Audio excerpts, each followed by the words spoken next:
brilliant speed with vibrant service, vibrant broadband internet.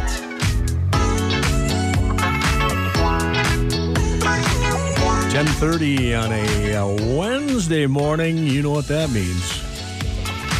I get to be quiet for a while. Hard for you, isn't it? What? It is. It is. When I get this microphone right here in front of me, it's a very difficult task.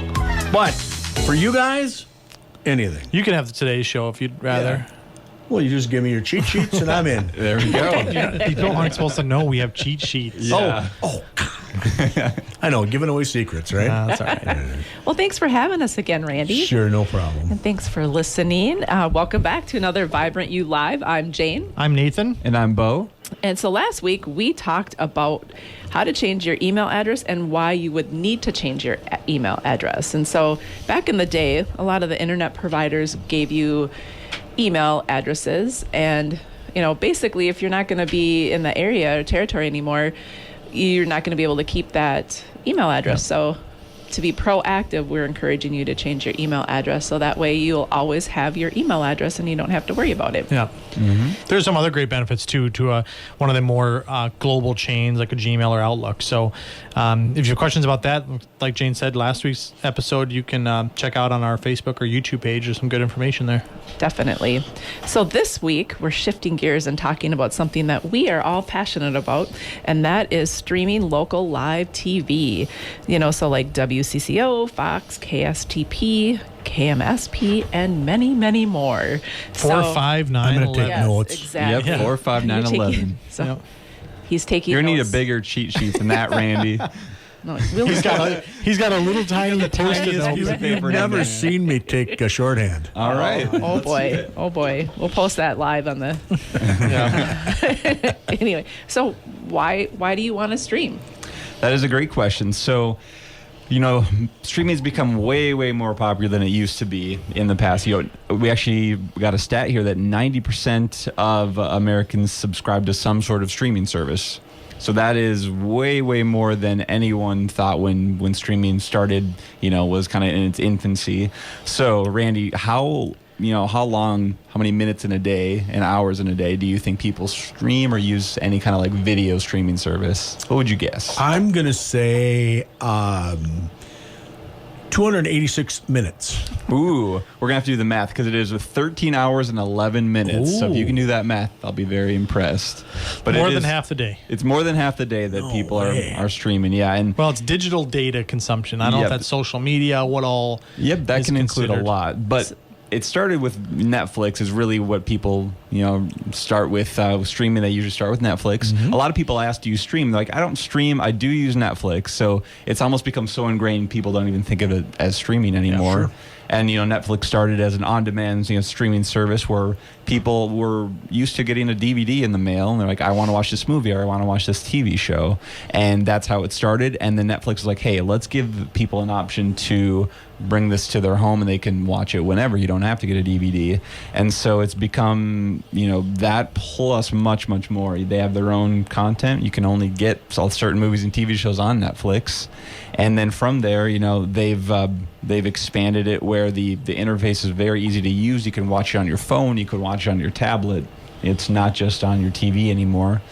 And then another one that a lot of people have heard of is Amazon Prime Video. This has a huge library of you know, shows and movies and TV shows that actually you can only get on Amazon. So really what streaming does is it lets you watch what you want, when you want. You have a huge selection of categories of movies, TV shows, content, and you can watch it whenever you have the time.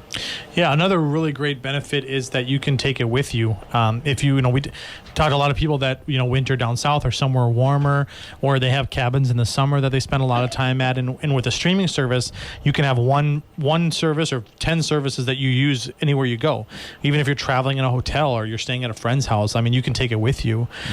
Personal experience, you know, me and my wife, we take it on the road when we travel, stuff like that. We even spent, with our first child, we spent almost a week in the hospital. There were some minor complications, nothing, you know, everything turned out great, but we were in the hospital for a while. So we actually brought our streaming services so we could watch some TV, some movies, some shows. She was a little busier than I was when we were there, but I had This plenty sounds of time. like you were watching TV while she was having a She watched some too. But I mean, if you decide to cut the cable or ditch the dish, oftentimes the biggest benefit is that you can save sometimes considerable amount of money. We talk to people all the time, and there's still a misconception when we talk about streaming. It says, well, that's great, but I still want to watch local channels, or I still want to watch live TV. I'm like, okay, well, that you can do that with streaming now. Like Bo mentioned, it used to start with Netflix, with just movies and shows. You couldn't watch live TV. Well, now there's a ton of great options if you're looking for live TV, local channels, like we talked about, the 4, 5, 9, 11, your local channels that we're used to here for Viking games, for news, for Jeopardy, Wheel of Fortune, whatever you want to watch.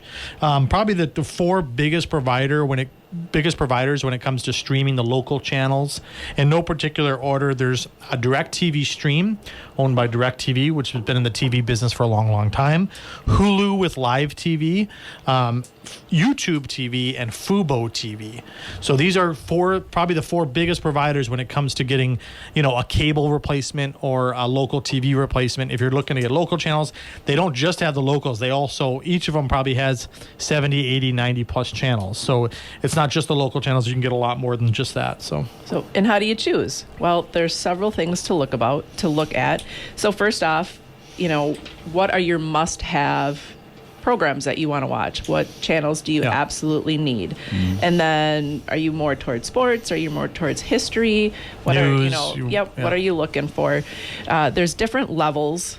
And you can add more services, but again, it's going to be a little bit more expensive. And then what I love, and we as a team love, is that when we do our dreaming of streaming, we use this website called thestreamable.com, and it's thestreamable.com. And you can go in there and type in your must-have TV channels that you must have, and there's going to give you the options of what they are, how much they are, and then you can make decisions. And, back in the day, we didn't have that opportunity. We would be putting them on a spreadsheet and all that stuff, but this is just at your, fingertips. Yes, thank you. So that's absolutely a great resource. And if you have any questions, we can certainly help you out with that as well. Yeah. And, we had mentioned people switch to streaming, so they save money. So the question we get is, how much does it cost? If I want the local channels, what am I going to be paying monthly? So we always say there is a range, just depends on which service you go with. Some services like DirecTV have multiple packages within their company. And then there's like YouTube TV, which is kind of a one package, fits all. And so your price is going to start around $73 a month and can go a little bit higher depending, but that's what you're going to look at if you want your local channels plus your kind of cable satellite TV replacement. So that's going to come with about 85 plus channels. You're getting a lot for that price, but that is kind of an easy answer for, to get a range of what you're going to be paying. And then if you're looking to really, bare bones save money as much as you can, there is another option, which is a digital antenna. And that is something that is going to be a little bit signal dependent. So if you're going to try to pick up a digital antenna, you want to maybe test it out first, make sure you're getting the channels. I know Nathan's tried it. You said you didn't have the best luck doing it? Yeah, I live just outside of town here, and I'm surrounded by a lot of trees, and I'm kind of lower. And so, I didn't pick up many channels from my place. But we have another coworker. She's a little more elevated, and she actually has a more powerful antenna on her roof. So she was able to pick up way more channels, and then she connected to a box that lets her watch on any of her TV. So she's actually streaming her own antenna from her roof, which she's had a lot more luck. Like I said, she has a bigger antenna. So that may be an option for people. Like Bo mentioned, it is signal dependent though. So some reasons maybe streaming maybe they're not the best option, or some drawbacks of streaming. There is a little bit of a learning curve. If you make any kind of a change, you're going to have to learn something new, which a lot of people are afraid of. We talk to people every day and say, well, I don't know how to stream. I'm worried I won't learn it. We've helped a lot of people over the years. I don't think I've had a single person switch back to traditional cable or satellite dish. And I think it's all about your attitude. Yeah. I mean, we just helped somebody out recently, and they're like, I'll figure it out. Yeah. And if I have questions, I'll give you a call. And that's a great attitude to have, and it's going to definitely be more successful. You'll learn the most, definitely trial and error, just using the service. Some people are kind of overwhelmed in the beginning. Usually after about a week or a few days, they've kind of figured out what they need to know to use the service. It's not that different than when you first got cable or satellite. You had to figure out how to use the remote, how to get to where you wanted to. So there is a little bit of a learning curve, but it really is not that big of a problem. The other thing is maybe it's a little different. When you first turn your TV on with like traditional cable, it probably boots right up into your live TV. You flip the channel right away. It's right there. With streaming, oftentimes when you turn your TV on, you might be at some sort of a home menu, and then you pick what service you want to watch. So there may be a couple extra steps in the beginning to get where you want to go. But in the end, you kind of have to do the math yourself and see, is it worth it? Is it worth the savings? I was talking to someone recently who said, well, I don't know. I don't want to learn something new. I'm concerned. There's this one channel that I don't want to lose. So I'm not sure it's worth it. And then we did the math. It's like, okay, you can save 20, 30, 40 bucks a month. Is it worth learning if you're saving hundreds of dollars a year or 20, 30, 40 bucks a month? It's like, wow, when you do the math, yeah, I can put up with clicking an extra button on the remote or doing one more step because I can save so much money. Yeah, and without fail, someone that switches to streaming not only saves money, but they find other channels that they didn't even have access to before. Correct. And that's something you really don't know until you switch to it. There's so much more that goes into it. People kind of forget about the original content from Netflix and from Amazon. Those are things people just didn't have access to. And once you have them, it's really hard to go back. And it's once you start it up, you'll find those things as you go along.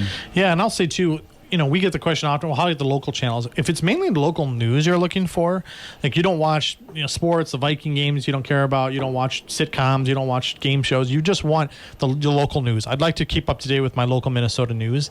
A lot of those services you can actually get for free. There are a number of programs. If you have a smart TV or you get like a streaming device like a Roku, you can actually watch Channel 9 News locally.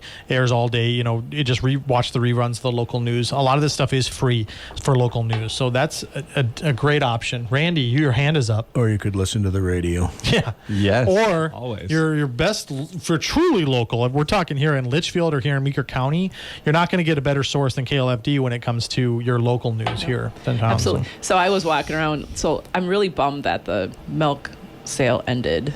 And I love their milk. And so I was telling everybody, you got to go to the store and get milk. Oh, Fieldgate? There you yes, go. Yep. I love their Fieldgate, milk. yeah. For sure. Anyway, so where can you learn more information? So a couple of resources. First off, I had utilized that thestreamable.com, so definitely go there. They have a lot of news updates for that as well. And then if you want to look something, we have a lot of content on our website. So you just go to vibrantbroadband.com/streaming. Or we are offering another Dreaming of Streaming event on Wednesday, November 15th at 5:30 at Meeker Cooperative. 1 week from today. 1 week from today, non-alcoholic beverages and definitely snacks. Always have to point out that they're not alcoholic. So Randy, I think you need to come and check us out. Free snacks. Free snacks. Snacks. Hard Free to say no to no that. pressure. It No is. pressure. I was looking for a turkey sandwich, but Well, we'll see what we can do. I make no promises. We have what do you drink? Diet Coke? yeah, Yeah. well, anything diet, pretty Anything much. diet? We got We that. have that. We can hook you up, yeah. Yeah, and if you want to watch a replay of this episode or any of our previous, we have them on our Facebook page. We have them on the YouTube channel. You can go and just search Vibrant Broadband. And if you have questions, just want to give us a call, our office number is 693-3231. Or like Jane mentioned, you can hop on our website, vibrantbroadband.com. And always listen Wednesdays on KLFD at 10:30. Because who wouldn't want to be vibrant? Indeed. What we like to ask. So thanks KLFD for having us. Like we said, to keep it real local, we love being here on KLFD and being a part of the Litchfield community that Meeker Co-op has been a part of for it's like 87 years now. So we really appreciate KLFD having us on. Randy for putting up with us yet again, another week down. Thank you for listening. We love hearing people that call us on the radio. So if you stop in the office or you give us a call or you see us out and about, feel free to mention that you heard the show. Tune in next Wednesday. My name is Nathan. I'm Jane. And I'm Bo. Tune in next Wednesday for another Vibrant You Live.